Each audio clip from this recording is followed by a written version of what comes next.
I was doing a bit of Zendo Kai with my brother, and he put me on my ass and we started wrestling around. I didn't know what it was called, it was just rolling around, and quite enjoyed it. And he told me that there's an actual style called Brazilian Jiu-Jitsu, and I told him, fuck, I love it, I want to be a cage fighter. And he goes, I hope you like your teeth the way they are. And I said, oh well, whatever. So I travelled to Sydney, actually rode my push bike the whole way to Sydney, and got to Sydney and joined a club there in Bondi, Roots Academy, and trained there for quite a while, and loved it, absolutely just fell in love with it, and had to move to Perth. I was born there, so I had to move there to see family.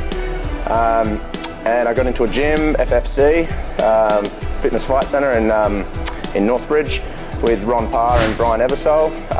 Working with Brian Ebersole was probably the best thing that ever happened. I learnt to wrestle, you know, like proper American wrestling, and really enjoyed it. And among other things, had my first fights over in Perth. Yeah, and then moved back over to Byron Bay, where I started a gym and joined up here with 5 Rings with Roy Luxton, and sharpening up my game, mixing it all up, and becoming a mixed martial artist. That's how I sort of got into it, and never looked back. Mate, fantastic. Now, you sort of alluded to it a little bit, but tell me, who do you really look up to in the sport of mixed martial arts? Well, obviously my coach, Brian Ebersole, recently getting into the UFC, and just knowing that I've trained with high caliber guys and all that, but I look up to him because he's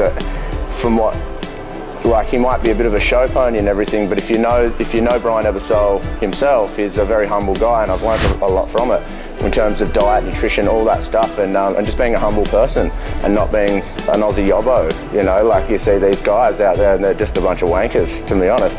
But I want to be humble, I don't want to be that kind of person, so I look up to him. Also Hector Lombard, because he's a freak. Yeah, he's a shorter guy, which I'm a shorter guy. I'm up against these tall, lanky guys all the time, and just to see him just smash through people. I've actually wrestled with him and stuff, and it was an eye-opener, to say the least. But just, yeah, they're just two people. And also my hero, Bones Jones, is my hero. Oh yeah, and I look up to Bear Grylls too. Yeah, man vs Wild, he's awesome. Fantastic.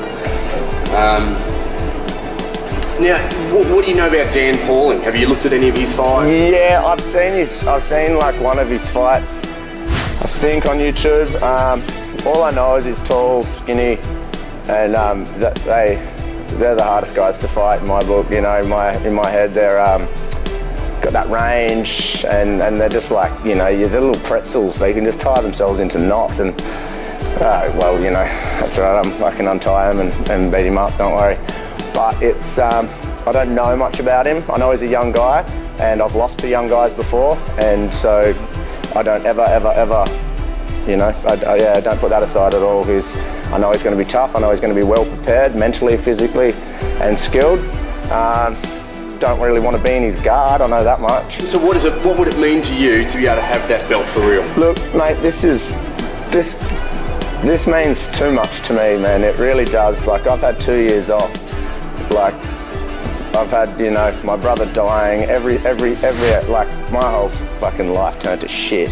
And to have to be back in the game after injury, after everything, and to be back here, I'm for real, man. I'm here to win. I'm here to put.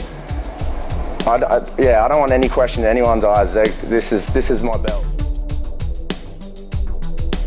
Dan, tell us how you got into MMA. I did judo, and I met a friend there, Issac, and he asked me to come along, and I loved it. Fantastic. When you first did MMA, what was most appealing to it for you? Just the atmosphere, the people I was training with. Everyone was really friendly, everyone got along well, we were just a solid team. And as you developed as a martial artist and as a fighter, who do you aspire and who do you look up to? Who are the people that you really look at and just go, wow, one day I'm going to do that? Probably Anderson Silva and Ernesto Hust, my favourite MMA fighters, such kickboxers. And what do you find most appealing about them? Just Anderson Silva's persona, just how he's so cool and calm, but he just demolishes everybody. And then I love Ernesto Hooster's style. What's your, once you get in the ring, do you have a favourite way that you like to finish a fight? Not really, no, just the best way. World Cup 9, you're competing for the welterweight title. Tell us what that means to you.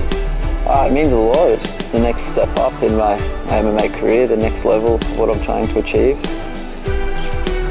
And Issac Tisdell, he runs his own school down in Byron. He's been around for a while. What do you know about him? Not too much at all, really. I'm just more worried about myself and how my own training goes. And so, how have you changed your preparation for this match?